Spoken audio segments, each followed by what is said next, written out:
ആയ ഒരു പായസമാണ്. വളരെ ഈസി ആയിട്ട് തന്നെ നമുക്കിത് ഉണ്ടാക്കിയെടുക്കാൻ പറ്റും. അപ്പോൾ ഈ പായസം ഞാൻ ആപ്പിൾ കൊണ്ടാണ് ഉണ്ടാക്കുന്നത്. ആപ്പിൾ പായസമാണ് ഞാനിന്ന് ഉണ്ടാക്കാൻ പോകുന്നത്. അപ്പോൾ ഇതിലേക്കുള്ള ചേരുവകൾ എന്തൊക്കെയാണെന്ന് നമുക്ക് നോക്കാം. ഞാനിവിടെ കുറേ ആപ്പിൾ എടുത്ത് വെച്ചിട്ടുണ്ട്. നമുക്ക് 1 കപ്പ് ആപ്പിളാണ് വേണ്ടത്. അപ്പോൾ നമുക്ക് ആദ്യം തന്നെ ഇതിൻ്റെ തൊലിയെല്ലാം ചീകി കളഞ്ഞതിന് ശേഷം ഗ്രേറ്റ് ചെയ്തെടുക്കണം. ഞാനിവിടെ 2 കപ്പ് പാലാണ് എടുത്തേക്കുന്നത്. 1 ടേബിൾ സ്പൂണാണ് നമുക്ക് നെയ്യ് വേണ്ടത്. മധുരത്തിന് ചേർക്കാൻ കണ്ടൻസ് മിൽക്ക് ഒരു 2.5 ടേബിൾ സ്പൂൺ.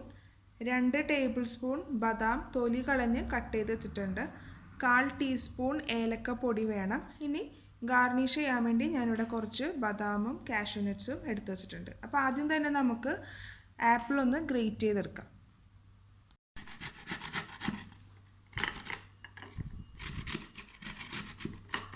നല്ല പോലെ ഒന്ന് എല്ലാം ചെയ്തെടുക്കാം. തൊലിയെല്ലാം കളഞ്ഞ് ഇതുപോലെ ചെയ്തെടുക്കുക.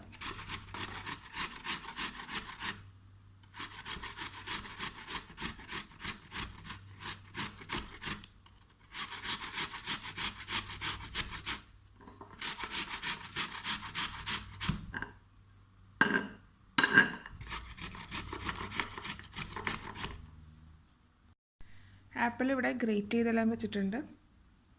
അപ്പോൾ ഇനി നമുക്ക് നോക്കാം എങ്ങനെയാണ് ആപ്പിൾ പായസം ഉണ്ടാക്കുന്നതെന്ന്. ഞാനിതിലേക്ക് 1 ടേബിൾ സ്പൂൺ നെയ്യ് ഒഴിച്ചു കൊടുത്തു. ഇപ്പോൾ ചൂടായി തുടങ്ങി. ഇനി തീ കുറച്ച് വെച്ചതിന് ശേഷം നമ്മുടെ ആപ്പിൾ ഇതിലേക്ക് ചേർത്ത് കൊടുക്കാം.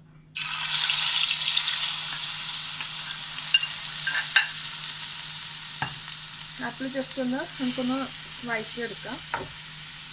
ആ നെയ്യിലെല്ലാം കിടന്ന് ഇതായി വരുമ്പോഴേക്കും നല്ല സ്മെല്ലാണ്, നല്ല ടേസ്റ്റിയുമായിരിക്കും.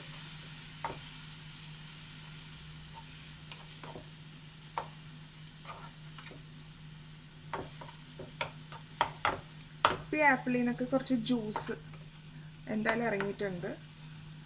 അതെല്ലാം ഒന്ന് വറ്റി സെമി ഡ്രൈ ആകണം. അതുവരെ നമുക്കൊന്ന് വഴറ്റിയെടുക്കാം.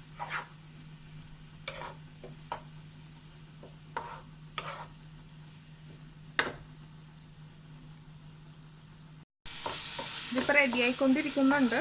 കണ്ടോ, നേരത്തെ എല്ലാം വിട്ടാണ് കിടന്നത്. ഇതിപ്പോൾ എല്ലാം നല്ലോണം യോജിച്ചു. കണ്ടോ, ഈ ഒരു സ്റ്റേജിലെത്തണ വരെ നമ്മളത് വഴറ്റിക്കൊണ്ടിരിക്കണം. പിന്നെ ആപ്പിളിൽ നിന്നുള്ള ആ ജ്യൂസ് ഇങ്ങനെ ഇറങ്ങിക്കൊണ്ടിരിക്കും. അതിൻ്റെയാണ് ആ ഒരു എണ്ണയിലൊക്കെ വെള്ളം വീണേൻ്റെ ഒരു ശബ്ദമല്ലേ, അതുപോലെ ഇങ്ങനെ കേൾക്കുന്നത്. നല്ലോണം സെമി ഡ്രൈ ആയിട്ടുണ്ട്. ഇപ്പോൾ തീ കുറച്ച് വെച്ച് ചെയ്യാൻ എപ്പോഴും ശ്രദ്ധിക്കുക. കൂട്ടി വെച്ചാൽ കരിഞ്ഞു പോകും. കാര്യം ഇതിൽ നിന്ന് ആ വെള്ളം ഇറങ്ങുകയല്ലേ, അപ്പോൾ പെട്ടെന്ന് കരിഞ്ഞു പോകാൻ ചാൻസ് ഉണ്ട്.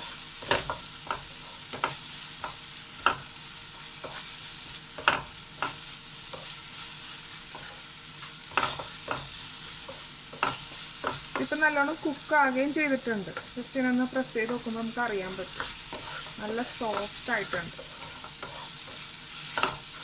അപ്പോൾ നമ്മുടെ ആപ്പിൾ ഇപ്പോൾ ഇവിടെ റെഡിയായി. ഇനി ഇത് നമുക്ക് തണുക്കാൻ വേണ്ടി ഒരു പാത്രത്തിലേക്ക് മാറ്റി വെക്കാം. പായസം ഉണ്ടാക്കുന്നതിൻ്റെ ആദ്യത്തെ ഘട്ടം കഴിഞ്ഞു. ഇനിയിപ്പോൾ ഇതിപ്പോൾ രണ്ടാമത്തെ ഘട്ടം. ഇനിയിപ്പോൾ പാല് നമുക്കൊന്ന് തിളപ്പിച്ചെടുക്കണം. ഞാൻ എടുത്തു വെച്ച 2 കപ്പ് പാല് ഈ സോസ് പാനിലേക്ക് എടുത്ത് വെച്ചേക്കുവാണ്. അടുക്കി പിടിക്കാണ്ട് നിങ്ങൾ നോക്കുക. ജസ്റ്റ് ഒന്ന് ഇളക്കി ഒന്ന് കൊടുക്കുക ഇടയ്ക്കൊന്ന്.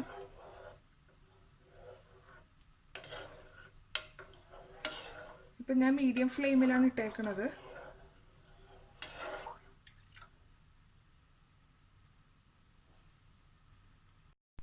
പാലിപ്പോൾ തിളച്ച് പൊങ്ങിയായിരുന്നു. ചെറുതായിട്ടൊന്ന് തിളച്ചിങ്ങനെ തുടങ്ങുമ്പോൾ തന്നെ നമ്മൾ ലോ ഫ്ലെയിമിലേക്ക് ഇട്ട് ഇങ്ങനെ ഇളക്കി കൊടുക്കുക.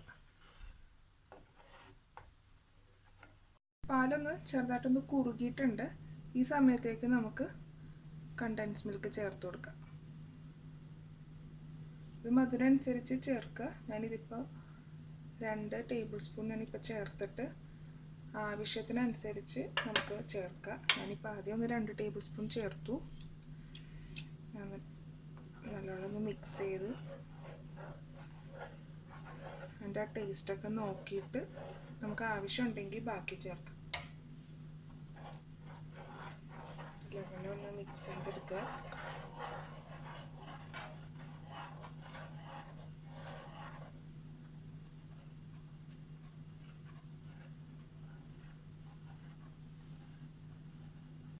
ഞാനിപ്പോൾ ഇതിലേക്ക് ഒരു 3.5 ടേബിൾ സ്പൂണാണ് കേട്ടോ കണ്ടൻസ് മിൽക്ക് ചേർത്തേക്കണം. പായസമല്ലേ, അപ്പോൾ കുറച്ചും കൂടി മധുരം മുമ്പേ നിൽക്കണമല്ലോ.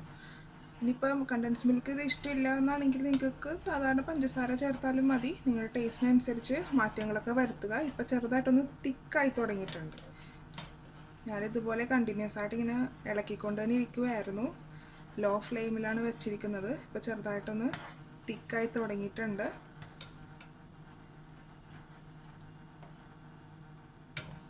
ഈ സമയം ഇതിലേക്ക് നമ്മൾ അരിഞ്ഞു വെച്ചേക്കുന്ന നമ്മുടെ നട്ട് ചേർത്ത്. ബദാമിൻ്റെ തൊലിയെല്ലാം കളഞ്ഞാലും കുഴപ്പമില്ല, കളഞ്ഞില്ലെങ്കിലും കുഴപ്പമൊന്നുമില്ല. ഞാൻ ജസ്റ്റ് ഒന്ന് കളഞ്ഞ് വെച്ചെന്നേ ഉള്ളൂ. അല്ലെങ്കിൽ നമ്മളിത് കഴിക്കുമ്പോൾ ചിലപ്പോൾ അതിൻ്റെ തൊണ്ട് നമ്മുടെ തൊണ്ടയിൽ ഇങ്ങനെ നിൽക്കണ പോലെ എനിക്ക് തോന്നിയിട്ടുണ്ട്. അപ്പോൾ അതുകൊണ്ടാണ് ഞാൻ അത് കളഞ്ഞ് ഇതാക്കി വെച്ചേക്കുന്നത്. ഇനി ഇതിലേക്ക് നമ്മുടെ ഏലക്കപ്പൊടിയും കൂടി ചേർത്ത് കൊടുക്കാം. കണ്ടിന്യൂസ് ആയിട്ട് ഇങ്ങനെ നല്ലപോലെ മിക്സ് ചെയ്ത് എടുക്കുക. നല്ല സ്മെല്ലിങ്ങനെ വരാൻ തുടങ്ങിയിട്ടുണ്ട്.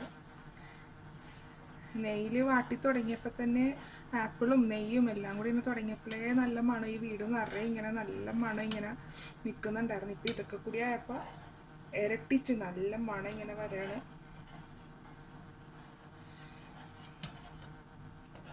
നല്ലോണം തിക്കായി തുടങ്ങിയിട്ടുണ്ട് നമ്മുടെ പാല്.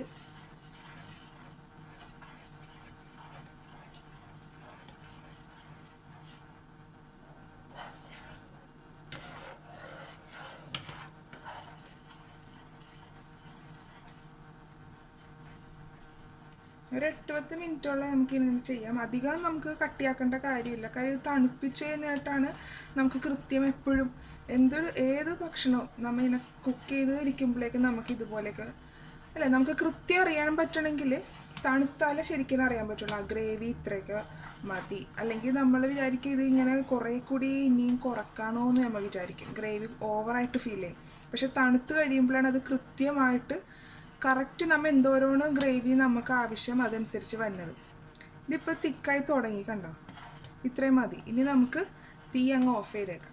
തീ ഓഫ് ചെയ്തതിന് ശേഷം നമുക്ക് ഈ സോസ് പാനിൽ നിന്ന് ഇതൊരു സെർവിങ് ബൗളിലേക്ക് നമുക്കിതൊന്ന് തണുപ്പിക്കാൻ വേണ്ടി മാറ്റി വെക്കാം. അപ്പോൾ നമ്മുടെ തണുപ്പിക്കാൻ വെച്ച പാലിപ്പോൾ റെഡി ആയിട്ടുണ്ട്.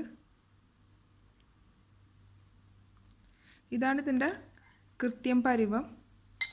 ഇനി നമുക്ക് ഇതിലേക്ക് നേരത്തെ തയ്യാറാക്കി വെച്ച നമ്മുടെ ആപ്പിൾ അത് ഇതിലേക്ക് കുറേശ്ശായിട്ട് ചേർത്ത് കൊടുക്കാം. കുറേശ്ശെ ചേർത്ത് മിക്സ് ചെയ്തെടുക്കുക.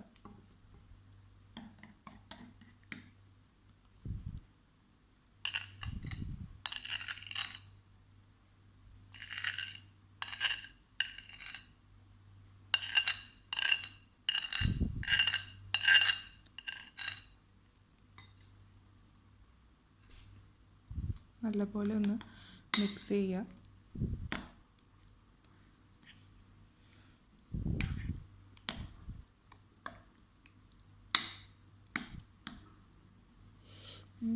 നല്ല മണം. ഇങ്ങനെ മിക്സ് ചെയ്യുമ്പോൾ അവിടെ ഈ വീട് നിറയെ ഇങ്ങനെ സ്മെല്ലിങ്ങനെ തങ്ങി നിൽക്കണേണ്.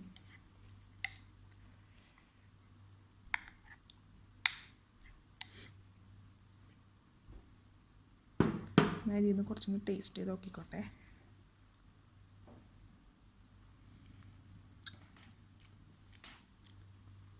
അടിപൊളി, നല്ല ടേസ്റ്റ്. നല്ല പായസം അടിപൊളി. അപ്പോൾ നമ്മുടെ ആപ്പിൾ പായസം ഇവിടെ റെഡി ആയിട്ടുണ്ട്. ഞാൻ 2 മണിക്കൂറത്തേക്ക് ഒന്ന് തണുപ്പിക്കാൻ വേണ്ടി ഫ്രിഡ്ജിൽ വെച്ചായിരുന്നു. തണുപ്പിച്ചിട്ട് കഴിക്കുമ്പോൾ ഒരു പ്രത്യേക ടേസ്റ്റാണ്. അപ്പോൾ നിങ്ങൾ തീർച്ചയായിട്ടും ഈ റെസിപ്പി ട്രൈ ചെയ്ത് നോക്കണം. Thanks for watching my video. Hope you enjoyed it. Please subscribe my channel, follow and share my social network.